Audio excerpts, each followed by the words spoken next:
ransom.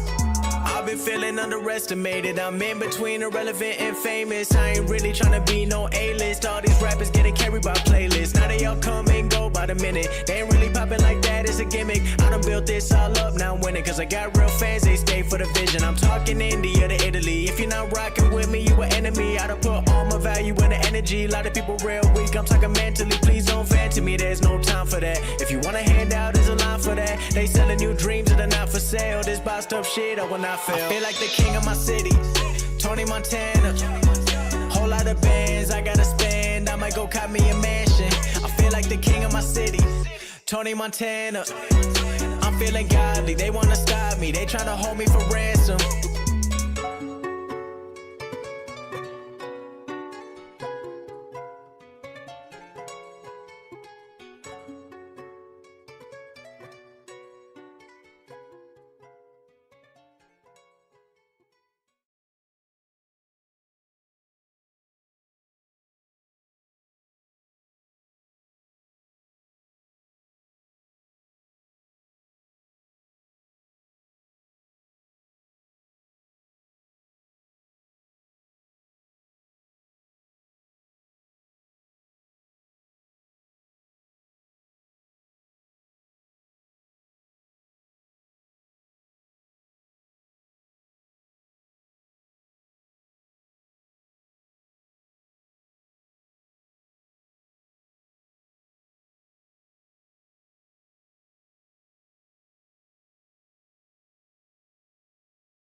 Allow me to reintroduce myself. You are now. Allow me to reintroduce myself. You are now tuning in to the Snap Call Podcast. What's going on, everybody?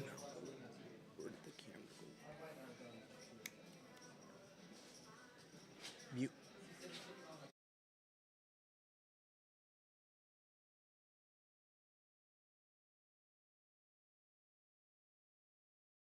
There you go. I think that's a little better. Now we're on camera. Don't know why the camera actually gave out, but we're good now. Thanks. All right, hey, we're live from Orange City Card Room. It is September 27th. Feels good to be in the card room. How you guys feeling today? Awesome.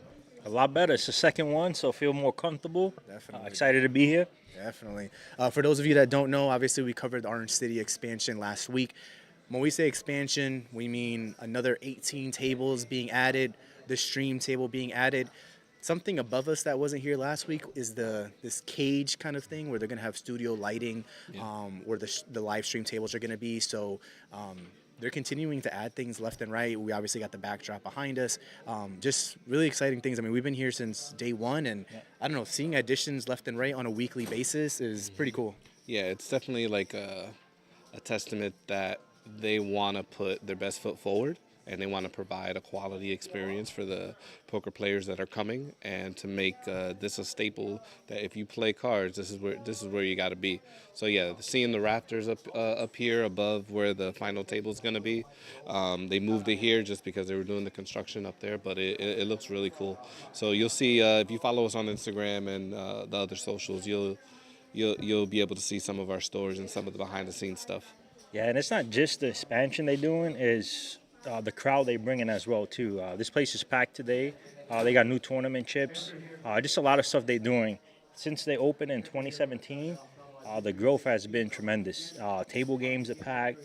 Besides poker, one card, pie gal, all that is packed, too. So they are getting the crowd, which is great. Yeah, and one thing we covered last week was the fact that, between last week and this week, the Fall Deepstack Series was going to be airing or starting off, right? And that's what's going on right now. Currently, we have the $400 buy-in $100,000 guaranteed prize pool event going on right now, event number 1, and that's part of the GAPT Orange City Daytona Fall Deepstack Series. We're lucky enough to get one of the trophies that's going to be handed out right here. There's 10 total events for this trophy events for this entire series. This one is the $300 mixed PLO Fall Deepstack. This is for event number 3. Someone's getting that tonight. Yeah, so pretty cool stuff that, we're not just being able to witness these nice prize pools and these nice entries. It's a trophy event, and Orange City is doing it big in their very first series with the expansion. So, Yeah, the trophy is always good. You put it on your wall, put on your mantle, and then also you win the event. You also lace up your. able to see people that we know that are being part of the 100K guarantee tournament. So, just cool. There's definitely a different buzz in the room today compared to last week. Like I said, the 100K guarantee is going to get smashed probably in the first flight tomorrow. And then after that, it's just going to be piling up some money. So I would imagine first place will probably be in the area of probably 30K or so. We'll get the final numbers and report them as soon as we do on our socials. But yeah, and again, it's not just this event, right? I mean, there's constant events coming out. So Ice, if you want to kind of jump into the next area specifically about the PLO who won the event number 2, we can kind of go from there. Yeah, so yesterday event number 2 was the PLO, 5K guaranteed, $300 buy-in. They had a total of 54 entries, and Mike S. won a 4-way deal and trophy. Mike S., a lot of people know if you come here daily, he's a big PLO player, so it wasn't no surprise he won. He's just overall a good player, and I'm glad somebody we know that plays daily at Orange City won it for Orange City. Yeah, I think that was really cool. We see him all the time playing the PLO games, the 5-5 games, the bigger games that they run here. I mean, he is an absolute regular, and it's kind of funny because we go to the social medias, we look for updates, we're seeing who's bagging the number 1 chip lead for the night for that flight, we're seeing who's winning, and then we see him, and we're like. Of course he won event number 3. He didn't waste no time taking out an event. Hector, what does that say about, this tournament being held here, that right off the bat, we got the players that are in this room every single day taking down some of the tournaments? Yeah, I mean, it just shows that iron sharpening iron, that you're here doing the work, doing the grind, getting sharper every day. And with PLO tournament format not being like so readily available, it just shows that, hey, if you have a skill, that you're gonna be able to exploit it against someone who's just coming in. Yeah, absolutely. I mean, I thought it was really cool. Obviously, what I think it does is for the people that follow on the socials that may be on the fence as to whether or not they want to do one of the events, they hop on and then immediately they're like, Mike won? Yeah. Oh, I'm going down there. I'm hopping into Took him for a couple hundred the other day. Yeah, let's do it. Yeah, I mean that's great for the game, right?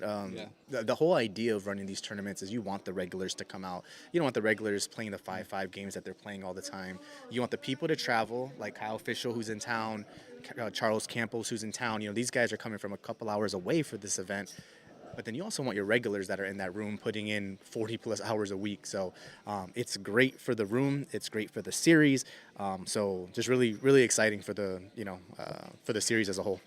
Yeah, and once again, if you come here daily, you can see Mike S. play 25-25 PLO, constantly 5-10 PLO, 5-5 PLO, and he's a crusher at these stakes.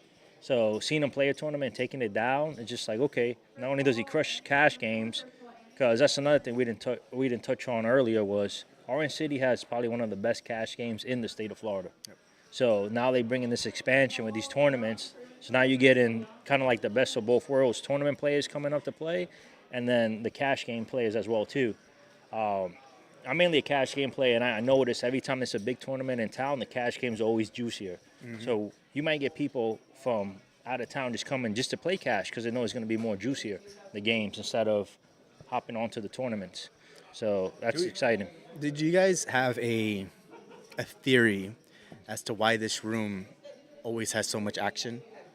Like, do you guys have any theories? I've always thought to myself, like, we've always had to drive to Tampa or Daytona, and then we get a room 30 minutes from the house, and we're blessed because there's so much action. And I've always thought to myself, why? Why? I mean, Orlando's a pinnacle of entertainment, and the you know, like, it's family entertainment for the most part, you know, with the parks and all that. But you know, poker and gambling is just kind of stayed on the outside by, you know, by the powers that be, you know. So we don't get that chance, and we always had to go to Daytona or to Hard Rock or go somewhere far. So Orange City being right there, a 30-minute drive, you know, it just seems like everyone's taking advantage. Like, hey, let's do it. Like, it shows that there's a need and a want for poker, and you know, Orlando's just got to wise up and get some bigger rooms, and they could get a Hard Rock in the middle of I-Drive if they wanted to. Okay. What is your theory? Because there's no right answer, right? Right or wrong. Yeah, I don't know. Maybe they're just trying to get away from Disney and then come here and gamble it up, because I still don't know why the action here is better than the action in Tampa. Tampa produces probably triple the people just because it's bigger. It's a casino, so slots, everything's available. Of like truly a rounder and a grinder that when they come into this room, they say, you know, I've got my bankroll and I'm gonna put it right there on the table. So I think that's why there's so much action in this room.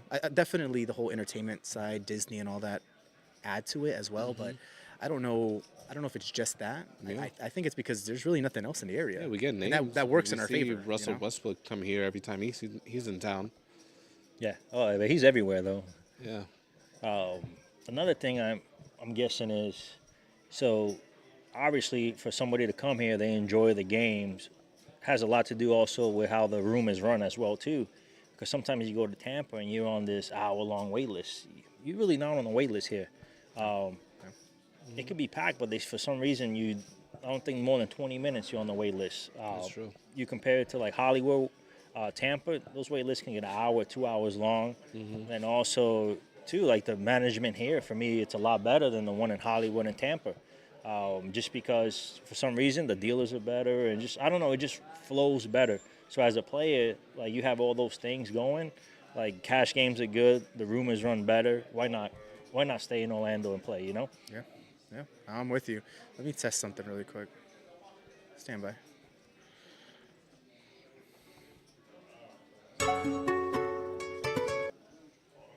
All right, perfect. Are we all still there? Nope. We're frozen. Changed up on us for some reason.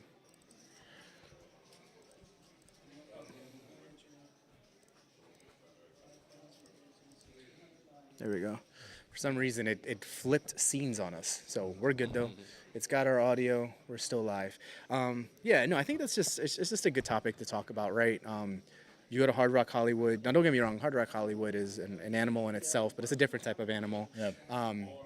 I think there's a lot better actual gameplay and actual poker being played here than down there. Don't get me wrong. People like to gamble here, but you know how it is. Yeah. You know, we've played there plenty of times. You worked there before. Like, those dudes go there, and that's not poker to me half the time. Yeah. Those dudes are just, they don't care. They blow their bankrolls in one night. There's a lot, I feel like, better poker players at the end of the day that play in this room, you know, per capita, or however you want to word it. But, yeah. But Ice, tell us about event number 3 that's going on right here. That's going to be getting this trophy. Yeah, so event number 3 is currently going on. It's a $10K guaranteed, $300 buy-in PLO big old mix. We have 41 entries total, 17 left, and 4K up top for first place. It's good to get these mixed games in. It's great they have 41 entries in as well too, because you have to take into consideration they have the $400 one flight as well too.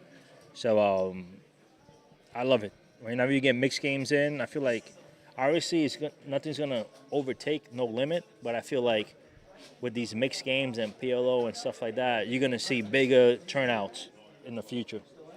Yeah. I mean, we talked about it on last week, right? We said the price points for these tournaments are great, right? Like, in the future, they can have $500, $600, $700 price points if they really want, but it caters to the people like us that don't necessarily want to spend $500 plus, $1,000 plus to play a mixed game tournament. We love PLO. Yeah. That's, you know, for someone that doesn't play PLO like that, it's hard to go out of the way and put that much money down for a tournament. So friendly price points, mixed games is pretty cool.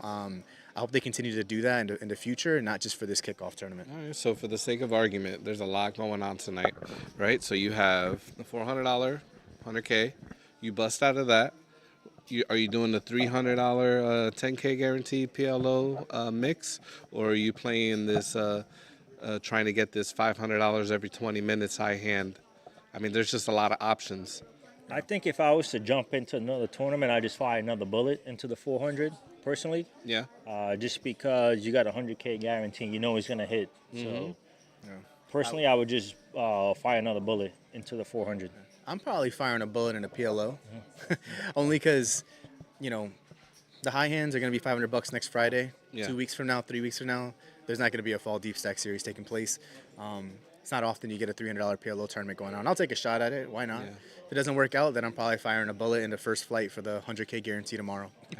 But that's the great thing, right? Is that you have plenty of options. Yeah. We spoke in depth about the structures last week.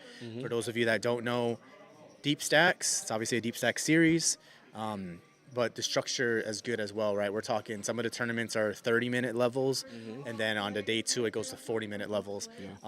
These aren't turbo tournaments, which is great. You know, you're going to get a lot of play with the chips that you get. Exactly. So that kind of covers the Fall Deepstack Series. So again, you get on out here. You still have 2 flights into the 100K guarantee tomorrow. You bust. You have options to do other tournaments or play some cash games. But we're going to switch up gears here. We're going to go into dead money. For those of you that don't know, dead money is kind of making its rounds through the poker community right now. It's got a lot of publicity amongst the poker scene. The poker scene is a very cult-like environment.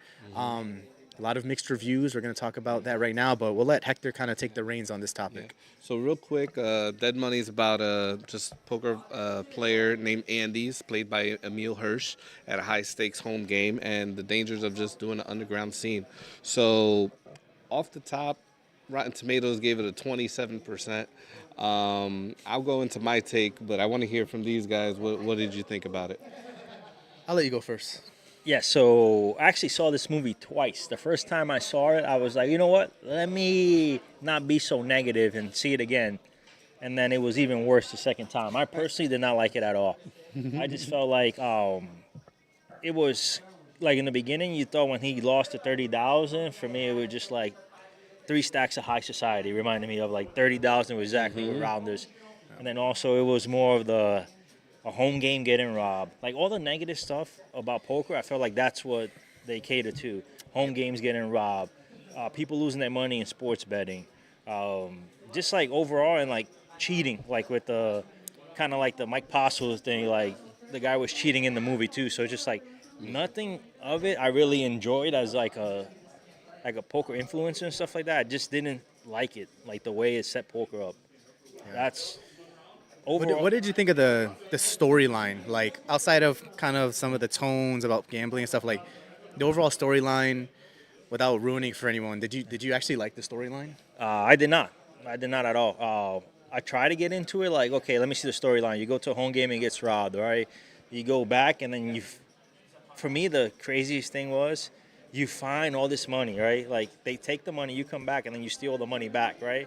And then just like, instead of you calling people like, hey, you know, the money here, because all these guys know each other, right? You go you run it up at other games and stuff like that. And it's just like, for me, the storyline and the way he got the money back, I didn't like it at all. All right. So What you got? what is your rating out of 10? What's your rating out of 10? So I give it a 4. And the reason I gave it that high is because it's a poker movie. So honestly, just to like, you know, watch it twice. So it kind of like, now I was entertained, but it was okay, a poker movie, let me break it down. But I give it a 4 out of 10. I think that's generous. A 4. So I don't want to bash the movie, right? We're talking Bash it. Dead Money. Bash it. I don't want to bash Dead Money because it's a poker movie, and the last time we had a true poker movie like this was Rounders. Molly's game. 25 years. Oh, a true poker movie. That was more about the legalities and the mafia and the sports betting. Like there was a lot more to that Got you. movie. She wasn't really They playing or they anything. talked pot odds in this movie. They talked what you're supposed to do post flight. Like, so I like that. Okay. I'm gonna give it a 3 out of 10, and I think that's being honest. I did not like the storyline. I thought it was cheesy. There were parts in the movie that I thought they were trying to be funny, but then it wasn't. And then it was parts that was funny, and I don't think they were trying to be funny. Like I couldn't figure it out. Like when she knocked herself out, like Yeah, like there was this weird stuff, and then the whole like thing with that cop. Like I don't know if he was supposed to be goofy or not. Are you supposed to like him or not? I told you, I was like, I don't know if this is a comedy or not. It's weird. I can enjoy it for what it is, which is a poker movie. But one of my main dislikes is exactly what I said, and that's why I said before we went live, I knew me and Ice were gonna be aligned on this. I did not like how they portray poker. I didn't like how she's kidnapped and he's calling her and he's like, I'm on a heater, I'm on a heater. You know, it just spoke too much of like the degeneracy that can surround poker. I felt like while Rounders was, yes, these degenerates that got to go and make up 15K or whatever, gotta. Even then, like, it didn't make poker players look bad. I felt like this movie made poker players look bad. The cheating allegations at that home game, you know, it was just kind of weird. I didn't like it. I felt like you could have stayed and provided a grounded poker movie without necessarily going that route. And I felt like it just played to what people think poker is, which underground poker can be a little shady. And I felt like they didn't need to show it in the way they did. I thought it started out okay, but just in general, I thought the storyline was terrible. I thought it was terrible. But it is what it is. I'm giving Dead Money a 3 out of 10.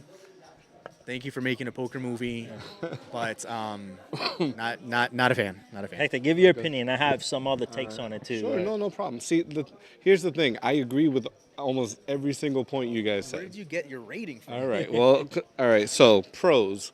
All right. So first of all, I'm going to give you my rating off the rip. I gave it a 7.4 out of 10, and the reason for that is that As like a David Portman. it is palatable. You know what I mean? Like I don't mind watching it. There's just so many poker movies that are just so cringeworthy that it's like I can't even watch this. You know what I mean? Like this one, I was like, if I forget all the things that I care about, then I can just watch it and just enjoy it for the slapstick comedy part that it is. You know what I mean? But if I'm thinking about the nitty details of it, then yeah, I'm gonna dislike it just like you guys did. You know, so pros, I like Emil Hirsch's acting. You know, I think he did well. I liked his. I didn't even like I don't that. know if he aged badly, but he looked like a beat up guy who's been going through some rounds. You know what I mean? Did you like? He looked like he had a face that he just wanted. You know, that he's just been getting beat up at the tables. Did you like in that first scene where he's like, "Let's gamble"? I don't. There was too many corny lines, and I'm like, "Stop!" Yeah. It seemed so forced. The cons, there are a lot of cons. You know what I mean? The inner monologue of a poker player talking about the odds. Oh, it's not there, or just the forced poker lingo. You know, that's not GTO. Or look at this whiz kid. Yes, you know, yes. All that stuff is cringeworthy. But I think they didn't do it enough to turn me away. I just was like, I didn't like that. I didn't like that. And one of the games he went to when she was like, open sea, as long as he's not a nit. And stuff. I felt like It's forced. I thought the worst line in the movie was the forced Yeah. GTO. She's like, "Oh, that's some robotic GTO." Yeah. I was like, Yeah. "Stop, Get this man!" guy. Like you could tell They just he Googled went to terms. someone, Googled terms, learned Yeah. about the game, and said, "Hey, what are some good poker terms?" You know. I absolutely. it's robotic. The GTO guy, when you the flop a pro that writes audiobooks and is on TV is the one cheating with like Mike Postle. Not realistic, you know what I mean? Especially at a home game that he's has a camera in the fucking shuffle machine or whatever. That was so goofy. Yeah, spoilers if anyone hasn't seen it. Sorry.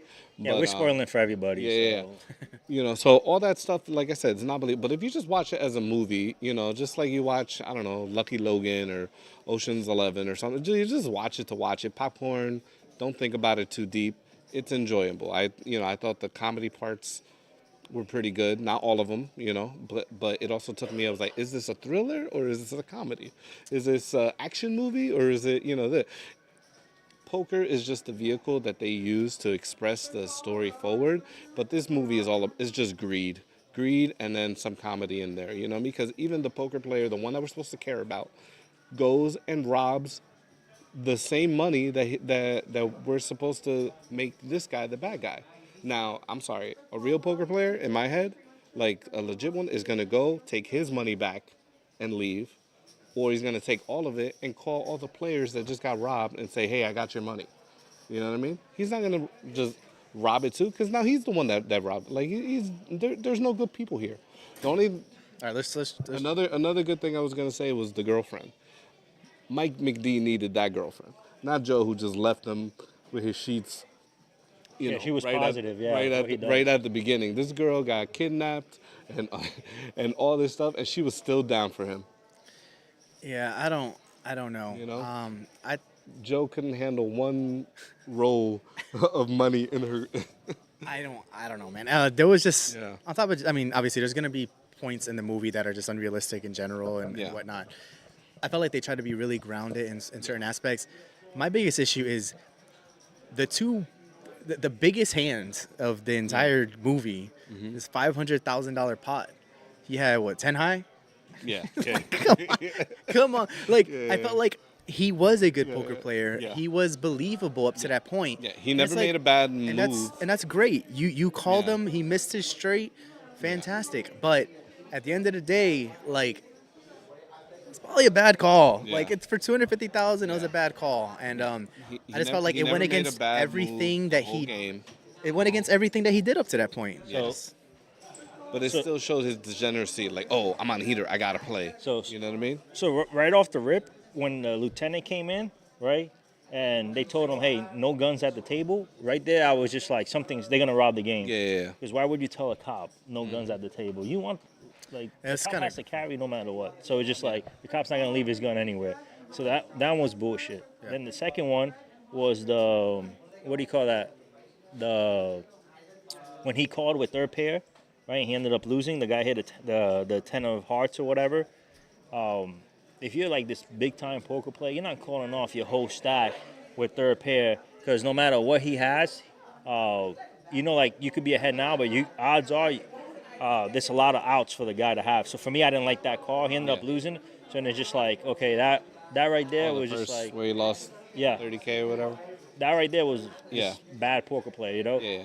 The And poker then- aspect of it, I didn't care for. And then I get you that the guy's cheating, right? And you say, oh no, if he's going all in, it's because he has nothing. But you have 10 high. Mm-hmm. He can literally have like a queen high. He beats you. So it's just like pocket deuces. He beats you. So what is nothing? You know? I felt like they tried too hard to make him a good poker player. Yeah. And instead of like maybe He needed a bluffing fall. someone off or something, they had him call off with 10 high to win a $500,000 pot against someone that was supposed to be a really good player. I just didn't understand it. Yeah. Without spoiling it though, the movie is terrible. But without spoiling it, that scene at the end where they just shoot each other, I almost turned the TV. I was done. Because then the money's just right there. And he's like, F this game. And then they look at each other. I was like, wait a minute. Is And this then a they comedy? leave. But not only they leave, that's her house. So you have a dead lieutenant and you have 2 dead guys. Like, Yeah. No, it was unrealistic. It was And silly. he's walking away in the sunset with 300K because the guy took his money back with 300K. But I'm just like, hey, some of that money's not yours, man. You got to give that, and that, like I said, poker wise, not the greatest, but we're just watching it to watch it. I mean, you've watched stupider movies. Yeah. And for that sake, that's why I gave it so high. But now talking through you, I'm gonna rate it down to like a 6.5 That's still generous. because I was like, wow, there actually are a lot more cons than I thought. I watched it the first time. I said, 6.5. this is bad. But let me bring my standards down. Let me not compare it to rounders or anything like that. Yeah. And I watched it the second time. I said, this is even worse. Like, I didn't like it at all. Okay. Don't get me wrong. Like, if some of my buddies that don't play poker want to watch a poker movie, hey, let's watch Dead Money. I'm gonna say, all right, whatever, But honestly, I expected more. Yeah. Yeah. Fernando, can you ask if they could put the Miami game up there, please? Sorry about that. All right. Since we're gonna cover sports, like Yeah. in 2 topics, that's why we're prepping the Miami game up on TV. All right. Real quick, I wanted we'll switch gears a little bit before we go into that. So the WSOP Online International main event. I don't know if you guys saw this hand online. So it was Jeff Gross and Phil Locke that were, reacting to it. So it was a 5K buy-in for the WSOP online main event. It had 6K entries with 4 million up top. All right. So with 4 left, Isaac Barron's third in chips. You get the dream. You get pocket kings, right? The small blind That's not the dream. and You gotta know how to play pocket kings. right in the small blind chip lead button shoves on him with 6-4 off. So of course he calls. Flop comes 7 Jack King. Barron is feeling good, hitting his set, but this is online, so you know what's gonna happen. Yeah. Right? It always comes. So what's gonna happen? Turn is a 5, river is an 8 for a runner straight, and he is out in 4th place. Ugh. For 1.8 million instead of being chip lead with 4 million in first place. I mean, you take that type of hit, you played for that long in the main event, and then just go out in that fashion. That's just gotta hurt. So I don't know if you guys saw the video. I saw an article or like a little post about it, but I actually get to see the video. But I did see what happened. Yeah. I mean, I don't know what else to say other than you asked for it. You're playing online poker. I mean, that's what happens at the end of the day. It's disgusting. You flop top set, runner straight. That's something you probably only see online. Yeah. But honestly, I want to see how his 2 monitors or his screens are, because I would have hit it with a right and a left. Like, I would have hit the mean 3-piece combo on that. I would have shattered it. I'm sure they're on the floor. Yeah. Yeah, without question. I'm sure they're on the floor. Well, shout out to Isaac Barron. I mean, he still takes away $1.8 million. Not bad. Not bad for a day of work of just clicking buttons, but still, That's disgusting. that's the thing with poker. You just win $1.8 million and you still feel like That's a huge tournament. still feel like you Five? didn't win. $5,000 buy-in, 6,000 entries. That's a lot. That's a lot of entries for an online tournament. I mean, you are grinding. Mm-hmm. You are grinding. 1.8 for a 5K buy-in. That's great. Yeah. That is great. You're not gonna get that at the WSOP in the summer for a 5K buy-in. That's great value there. Holy cow! I mean, you're talking, maybe like 7th or 8th place at the WSOP main event got 1.8 on a $10,000 buy-in. Yeah, it's the online international main event, so maybe it was open to all WSOP.com, like everywhere. Makes sense, yeah. And so they put them all in one tournament. Yeah. That's crazy. That's Yeah. 4 million for first place is, like you say, you don't see that outside the main. Yeah. Yeah. Not even the win, WPT, all the main event winners are $1.5 million at most. Yeah. So 4 million, that's a lot. Yeah. Just want to mention Miami was driving. They threw a pick in the red zone, and then Virginia Tech just got like a 70-yard touchdown. So Tie game? tie game. Just throwing it out there. Miami's throwing. All right, Literally. so since we're segueing into sports talk, I'm gonna tag in our 4th man, Fernando. Fernando coming on in. So, obviously, I think Rutgers beat Washington. Go make some content. I think Miami. Give me some wings. I think Miami will pull off this game, but at the same time, I want them to win because I have a little parlay on it. But I kind of want Miami to lose just because I'm not too big of a fan of their fans. 5.5. 5.5. And Dallas ended up winning. Did not end up covering. They only ended up winning by 5, which is disgusting. I think I saw something about like 80% or something was over on Dallas covering.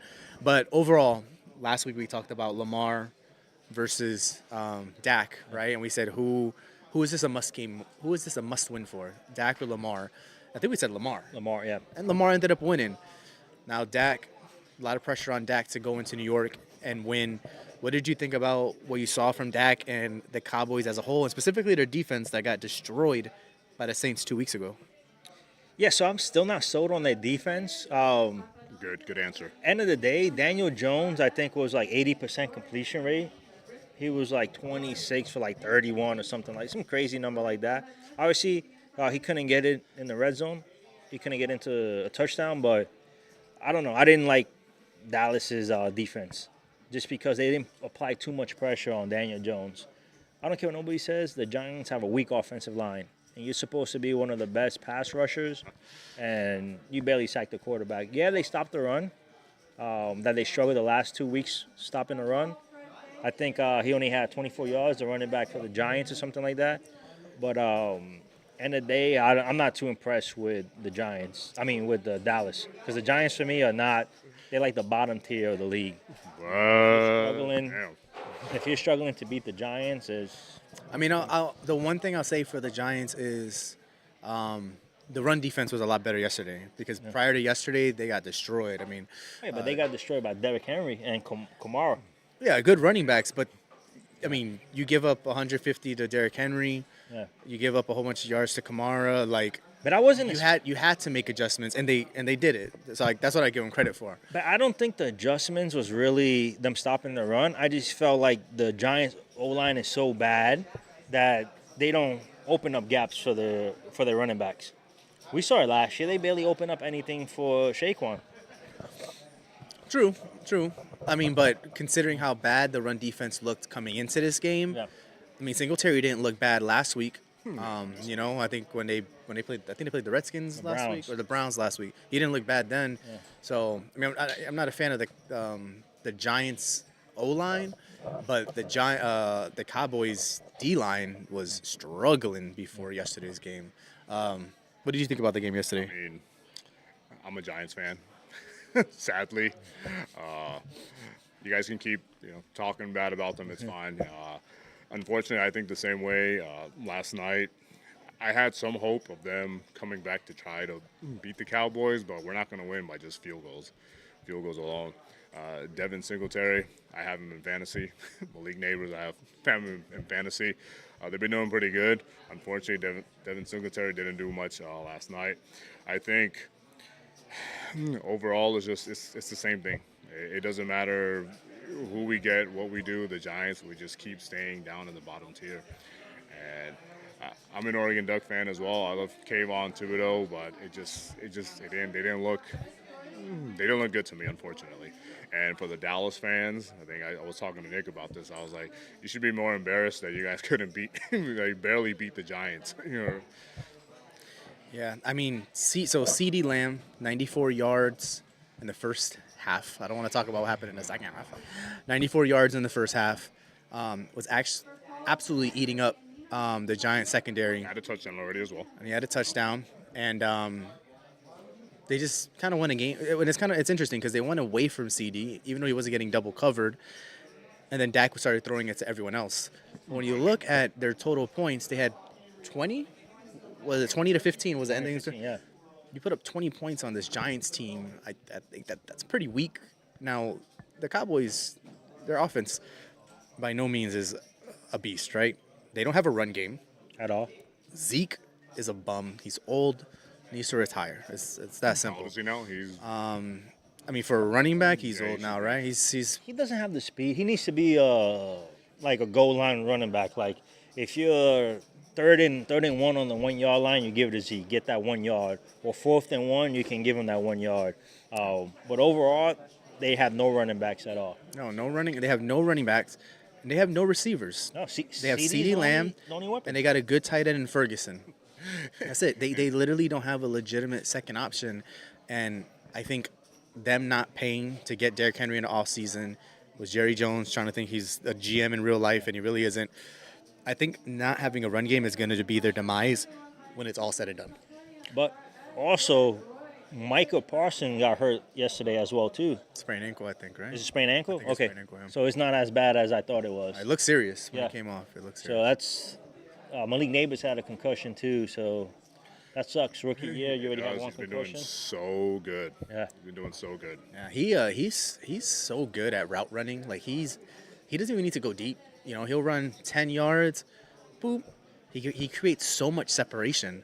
Like this year's draft, it was like a 1 and a 1A. Yeah. Obviously, you have Marvin Harrison Jr., which is he comes from a pedigree receiver, so he's like the 1, and then Malik Neighbors, everybody was saying is a 1A. Like there's not that much difference between them. No.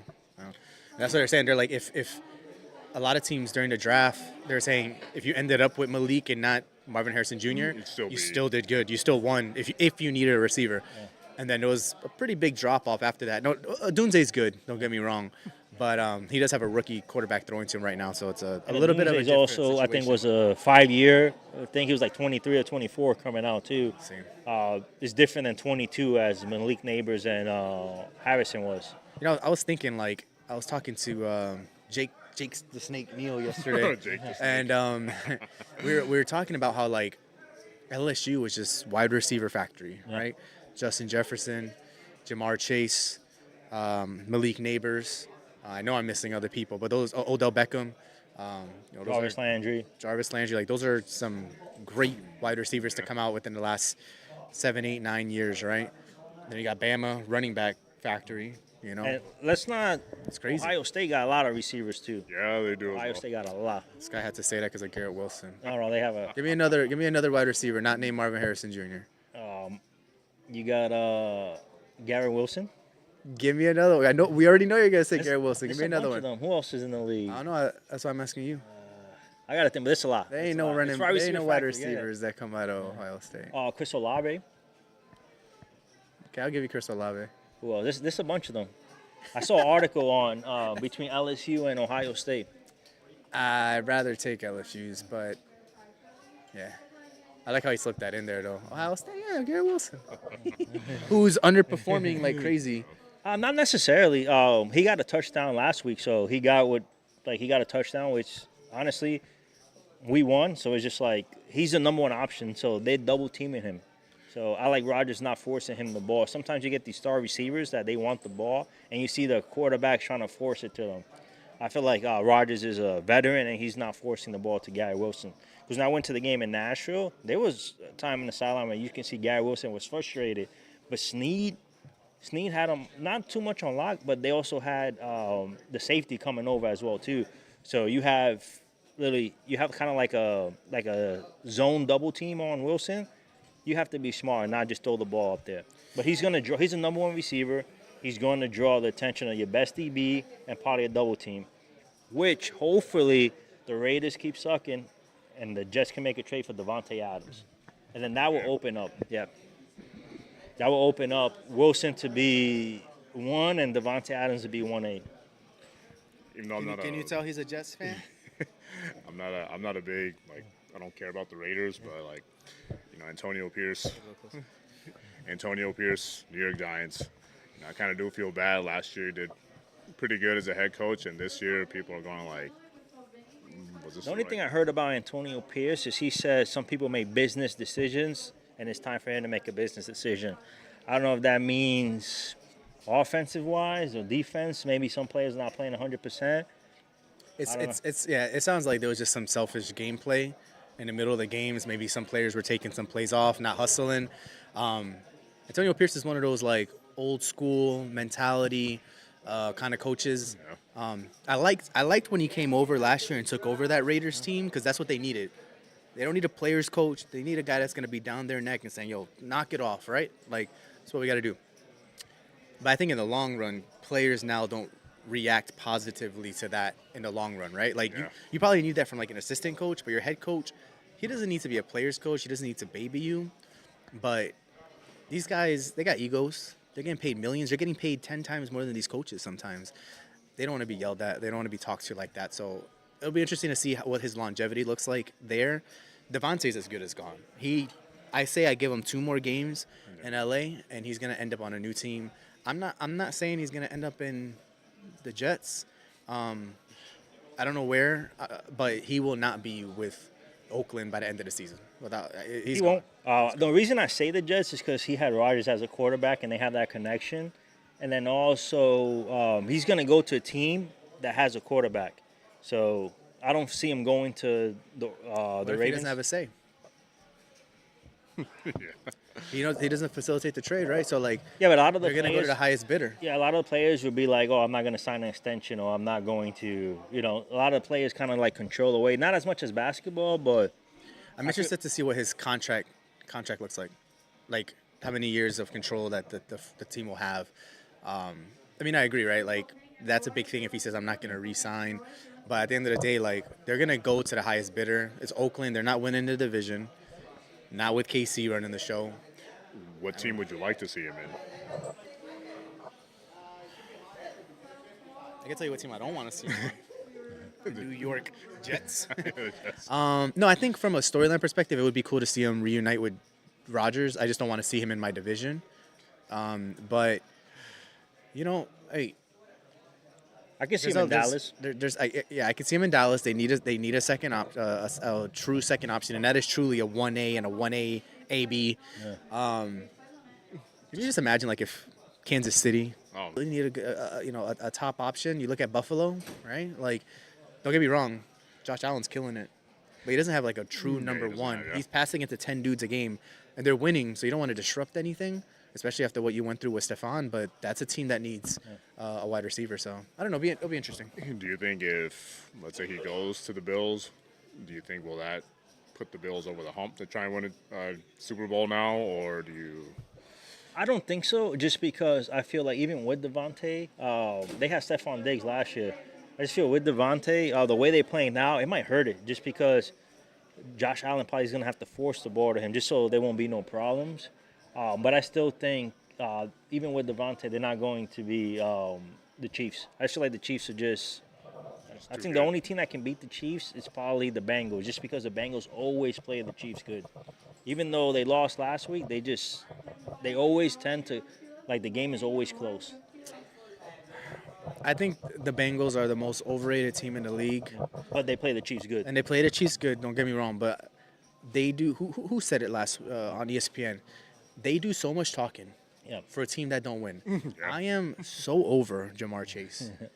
That dude, you would think that he has a receiving title, 3 MVPs, and 2 Super Bowl rings the way he talks. Unbelievable. He is a fantastic receiver, probably he's a top 5 receiver in the league, without question. But the way he talks about his team, and don't get me wrong, I love that he's confident, but they have not done anything. I mean, they just lost to the Commanders the other day, and don't get me wrong, that probably fell more on their defense, but I don't know, man. That team, they need to start playing a little bit harder. They cannot go 0-4 against Carolina Panthers this weekend. If they lose to Andy Dalton, can you imagine they go to and they lose to their old quarterback, Andy Dalton? Oh, my God. Throw some money on the Panthers' money line just to make it interesting. They still got to play division rivals. They still got to play the Browns twice, the Steelers twice, the Ravens again. So, and with the way they're playing, they'll be lucky if they split half of those games. Yeah. You know, if they go 1-1 against all those teams, because the Browns, when they're good, they're solid. Good, yeah. The Steelers, I think they're trash, but they always find a way to win. Like, it's just an ugly team, but they find a way to win. And then obviously the Ravens, they can easily go 0-2 against them. I don't know. It's interesting. It's just like the Chiefs. They've been finding ways to win, and you're just like you're dumbfounded. But So talking about Ravens, so the matchup of the week in NFL is the Ravens against the Bills, Sunday Night Football. What are your predictions on that? I love how. Oh my God, Miami's just Jesus. I love how Josh Allen looks right now. I mean, there's no way around it. Dude looks fantastic. He's spreading the ball around. Defense looks solid. I've talked about how I think Lamar has peaked. I really think he's peaked up to this point. I think they've kind of figured him out. I don't see them going and being Buffalo. Yeah, it's a matchup of the week, but I think it's going to be a close game, but the Bills are going to pull away at the end of the day. I think so as well. I think it's probably going to be a high-scoring game, even though Baltimore is known also for having good defense. But I think it'll be a high-scoring game. But right now, Josh Allen is hot, and if you have the hot hand, you keep going. I think the Bills will come out on top. So if they play the way they play against Dallas, pound the run, I think the Ravens will win. If they get away from Derrick Henry in the run, you give more time to Josh Allen to have the ball, I think the Bills will win. So it all depends on the game plan. If they stick to the run, the Ravens will win. If they go away from it, I think it won't even be close. The Bills will beat them by 2 touchdowns if they go away from the run. Yeah. You got to pound the ball. Give it to Derrick Henry, kill clock. You can't give Josh Allen too much time just because he's going to kill you. Because he doesn't have that one receiver like, oh, let's double team this guy. No. Metaphorically. It's no Diddy. Yeah. Yeah, I don't know. It's gonna be a good game. Is it in Buffalo or in Baltimore? That I'm not sure. I think it's in Buffalo. Buffalo. Both of those teams play so well at home too. It's kind of tough. Even if it's in Baltimore, I'm still going Buffalo. Josh Allen, who's was good for a pick every single game last year, has been protecting the ball, It's in spreading the ball Baltimore. around. It's in Baltimore. Yep. Yeah, I still think the Bills go in and beat them. It's gonna be a good game, but I think the Bills go in and beat them. Outside of Kansas City, I think the Bills are the second best team. Yeah. And Lately, he keeps getting hurt, and I hate to say it, but I think his career is gonna come to an end kind of soon, because literally every year he's hurt. Right now he's hurt, even though he's questionable, but he keeps getting hurt, and I just at this point there's nothing. I don't think anyone can do to help that, because he has, well, I don't say he has weapons now, but this year with Harbaugh, they really wanted to cater around him, and he's still getting hurt. Listen, Justin Herbert, in my opinion, probably has one of the best skill sets in the entire NFL. Dude's big. He's got an arm. He can run. Yep. But yeah, I think the injury bug is going to be the death of him. And at what point, and I hate to say this because I don't want to call anyone out, but at what point do you say, you just need to toughen up? I hate to say it like that, but bro, you're twice the size of most quarterbacks. How are you so soft? How are you so soft? I don't understand. I mean, granted, he tries to play through it, but it's kind of like Tua. At what point? Tua got mashed potatoes for brains, bro. At what point does feel bad Tua for him. say, I can't keep doing this anymore? Yeah. Rutgers with the touchdown. Rutgers just took the lead over Washington. Hector's not with the sports conversation, but he is a Rutgers fan. So Yeah, my thing is the best productivity is availability. Justin Herbert has to be available. man, that was a bar. Yeah, he just Ew, dropping bars on stream. he has to be available. If not, then it's gonna be a long couple of seasons for the Chargers. When he plays, he can play. He got paid, so. But as far as Mahomes running rampant all over that division, it's Mahomes, it's the Chiefs. And I do think they got the best coach for that team. Oh, yeah. Because now they focusing on pounding the run, building that O-line, and just killing clock, pounding the run. They know they're not going to sling it with the rest of the teams in that division, but they building an identity. It's let's run the ball, let's shove it down your throat. No diddy, but it's that's Harbaugh is the best coach for that. Now it's just a matter of if Justin can stay healthy. Listen, Harbaugh brought J.K. Dobbins from the grave. They lost he's Eckler, been they doing lost Keenan Allen, they lost their best weapons. Austin Eckler, They're still winning. So Yeah, that was wild. That was wild. Virginia Tech's just straight dominating Miami right now. It's kind of sad. Of course that happens. Jesus. all right, so let's get into college. So there's two games we're going to talk about. The first one is UCF versus Colorado. That's probably, for me, the most anticipated game for UCF at home since the Texas game, as far as crowd-wise, hype-wise, ticket sales-wise, prices. Yeah, we got big noon kickoff as well. Fox is on campus. Fox is on campus, yeah. So what are you guys' thoughts on that? First thing I looked at when that game on Monday, right? We knew it was on the schedule, and we looked at the price, the tickets, everything. The first thing I looked at though was the spread. I wanted to see what the bookmakers were saying we should win by. 14. Yeah, It dropped down to 12, and then it went back to 14. I love my Knights. I'm confident we'll win 10 points. 14's a lot of points in college football. Yep. 14's a lot of points when our secondary did not look great against TCU. And then you've also got a pretty good offense. It's a very good offense in Colorado. I'm excited. I'm confident. We're going to get this Big 12 win at home. We're going to go 4-0. I just think there's going to be more pressure on us than on Colorado. Yeah. So the spread was 15 and then went down 14-12 and then back to 14. I like that we're getting the respect. So a lot of times UCF will always be the underdogs, or they wouldn't respect us as far as spread-wise and stuff like that. So we getting the respect now. Colorado, I see Colorado's games as well because I like what Prime is doing over there. I just don't see them stopping the run. Like, they cannot stop the run. And UCF, if there's one critique I have of them, is they can't pass. Like, they're not a passing team. So we're using our best weapons as far as our legs, running the ball against a team that can't stop the run.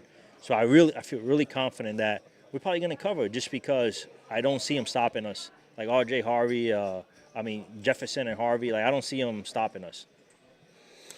I think there's a lot of hype. As well, we all know there's a lot of hype with Colorado. So I think we're going to win at home. It's a must win at home. We're going to win at home. But again, here's another game that I think is probably going to be another.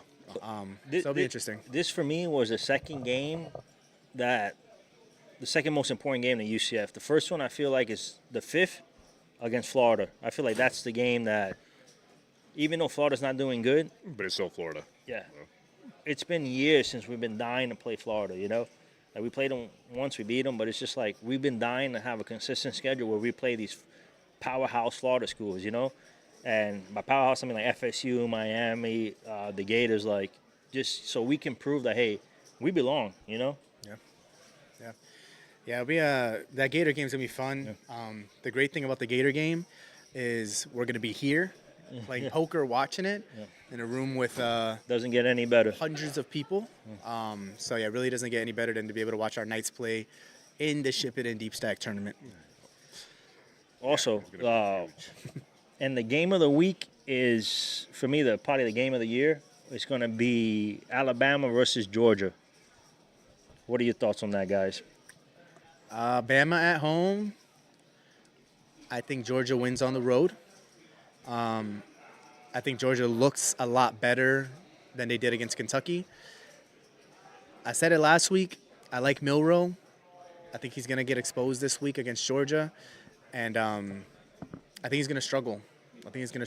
I feel like if you struggled at home against USF and there was already question marks, and now you're going to face probably the top defense in the country, I think Georgia comes in and wins. I mean, it's going to be a close game. They always play close against each other, but I think Georgia's going to end up winning this game. No, I agree. I think Georgia. I mean, Alabama's at home, but Georgia's going to come in and roll tide on them, for lack of a better word. Yeah, so I had my prediction from the beginning of the year that Georgia would pretty much dominate everybody. They struggled against Kentucky, but I'm not going to switch up now. I feel like Georgia's secondary it's elite, and Alabama has been, 60, 50, 60, 70-yard throws to a 17-year-old receiver. Obviously, anything could happen, but I feel like Georgia's secondary is like NFL elite secondary they have, as far as those guys that will get drafted. I don't think they're going to do that same. They're not going to pass for the same amount of yards and have these big plays against Georgia. I think, didn't we all, podcasts ago, I think we all said. Yeah, I think we all have Georgia running the table. Yeah. I mean, I don't think it's Texas is probably the only competition. That's because we they see just right now. Yeah, they just rolling. But it'll be interesting. Looking at some other teams that, I think can make a run now that we're 4 weeks in. Yep. Tennessee. yeah, Tennessee looked really good. They went into Oklahoma, probably the best defense they faced all year. But Tennessee's defense is looking good. I don't believe in Oklahoma as a whole. I don't believe in their quarterback, but they looked good. They did what they're supposed to, right? They covered the spread. They went on the road, and they won in a hostile environment. Tennessee looks great. I think they should be ranked number 3 in my opinion. I think they should be ranked slightly above Bama, and then we'll determine Bama, Georgia, and the top 4 after whoever wins from that game. But Tennessee's looked great, I thought. Remember, this is a freshman quarterback as well. So. oh yeah, they look really good. And I also like Ole Miss too. Ole Miss is playing really good. Or Jackson Dart. Yeah, he's a great Ole Miss can shock a few people. So he's a fantastic player. Agreed. Let's see here. So, talking about the room, right? Tournament's going on. Do we got any updates? How many entries are we looking 85 at? now. So right now for the flight going on for the 100K guarantee, this is now the 4th overall flight. We got 85 entries into the flight taking place right now. Room is packed, $500 high hands, so come on down to Orange City. Hector, 8 left in the PLO mix, and what? Bubble's about to pop. Top 5 get paid. Top 6 get paid. What's up top? 4K up top in the $300 PLO. Nice. So great tournament taking place right there. Yeah, we got 235 total entries for the 400 right now. That's awesome. And again, it's a packed place. Like, there's a lot of people here. Yeah. And tomorrow will be the big day as far as usually the last day. It's the one that generates the most crowd. This is going to be great. This room, I can't wait for next Saturday. Not just because of our tournament, but the main event's going to be taking place, right? There'll be satellites into the main event earlier in the day. Then our tournament kicks off. We are ecstatic. I wish we can turn the camera around. Yeah, so kind you can, like, see. Kind of show you over here, show you what's walking right here, show you what's Yeah. over there. You know, like it's like I said, there's just the buzz in the room right now. The room is packed, and it's just going to get busier. But if you go on our Instagram, check out. you can see a Absolutely. little video I took earlier of the room. It's Yeah, packed. it is a busy room right now. Packed. So as a reminder, October 5th, Ship It in Deep Stack with us. 6 p.m. Cards will go into the air. Come and take a shot at the main event earlier in the day, and if you happen to bus, come and join us in the Ship It in Deep Stack. Appreciate all the support we've been getting lately on all of our socials. Everyone stopping by our merch table over here, scanning our QR code, following us on social media. It means the absolute world to us. We've been building our presence and our following on social media for 6-7 months now since we've been doing this. And now we're able to connect with the community nearby, and that means the world for us. Go check out the snapcall.com. You can watch our podcast live from our website. You can check out everything Snapcall from all of our socials, as well as our merch. Our merch is updated on our website as well. And just an overall thank you for the second week now that we have hosted our podcast here at Orange City. We are going to have a special podcast prior to our tournament next week. We're probably going to air at about 4 p.m. Tournament kicks off at 6. So we're going to have a couple guests coming through. Ryan, one of the shift managers, is going to stop by. We're going to have Charles Campos coming through. He's a poker pro from the Jacksonville area. And then you'll have us talking about current events, what's going on in the room. And then our tournament's going to be live shortly after that. So excited for next week. Come on through.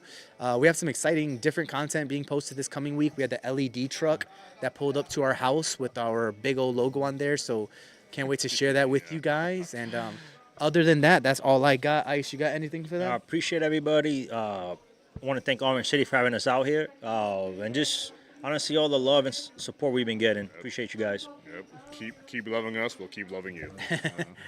Definitely. Well, we will catch you guys next week, next Friday at 4 p.m.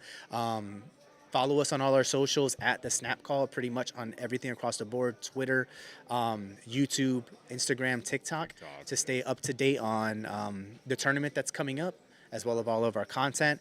Until next Saturday, we'll see you guys then. Have a great night.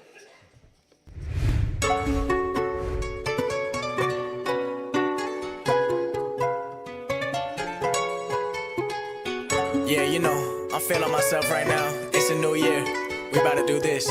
Let's go. I feel like the king of my city. Tony Montana. Whole lot of bands I gotta spend. I might go cut me a mansion. I feel like the king of my city. Tony Montana. I'm feeling godly. They wanna stop.